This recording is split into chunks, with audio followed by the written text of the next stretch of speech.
پیش ہے شان ٹی وی کی سرخیاں۔ ایران ہارموز اسٹریٹ کا کنٹرول نیوکلیئر ہتھیاروں سے زیادہ اہم۔ اسٹریٹ آف ہارموز کے حوالے سے ایرانین پارلیمنٹ کے رکن محمد رضا رضائی نے کہا ہے کہ اس اہم سمندری راستے کا کنٹرول حاصل کرنا نیوکلیئر ہتھیاروں سے بھی زیادہ ضروری ہے۔ ان کا کہنا ہے کہ ہارموز پر کنٹرول ایرانین عوام کا مطالبہ ہے اور اس سے حاصل ہونے والی فیس کا 30% ملٹری انفراسٹرکچر پر خرچ کیا جائے گا۔ چائنا نے US پابندیوں کو رد کر دیا۔ چائنا کی منسٹری آف کامرس نے اعلان کیا ہے کہ وہ ایرانین آئل خریدنے والی کمپنیز پر یونائیٹڈ اسٹیٹس کی پابندیوں کو تسلیم نہیں کرے گی۔ چائنا کا کہنا ہے کہ یہ پابندیاں انٹرنیشنل لاء کے خلاف ورزی ہیں اور چائنیز کمپنیز کو نقصان پہنچاتی ہیں۔ لبنان پر اسرائیلی حملے، 13 افراد ہلاک۔ لبنان کی منسٹری آف ہیلتھ کے مطابق اسرائیلی ایئر اسٹرائیک میں 13 افراد ہلاک اور 32 زخمی ہوئے ہیں، جن میں خواتین اور بچے بھی شامل ہیں۔ اسرائیل ڈیفنس فورسز نے کچھ علاقوں کو خالی کرنے کی ہدایت بھی دی تھی، لیکن جھڑپیں جاری ہے۔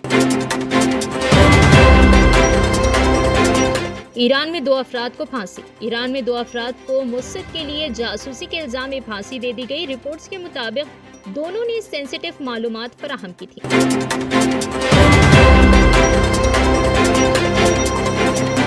UAE میں فلائٹس نارمل۔ یونائیٹڈ عرب ایمریٹس نے اعلان کیا ہے کہ ایران کانفلکٹ کے بعد لگائی گئی پابندیوں میں نرمی کے بعد ملک میں ایئر ٹریفک دوبارہ نارمل ہو گیا ہے۔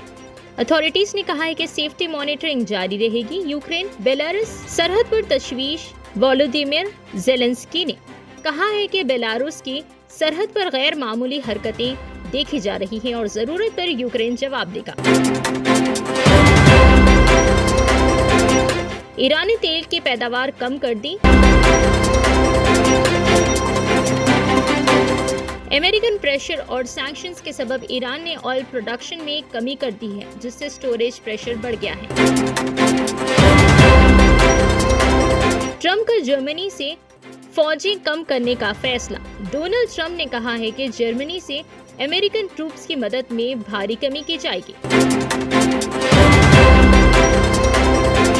سائریا جارڈن بارڈر پر حملے۔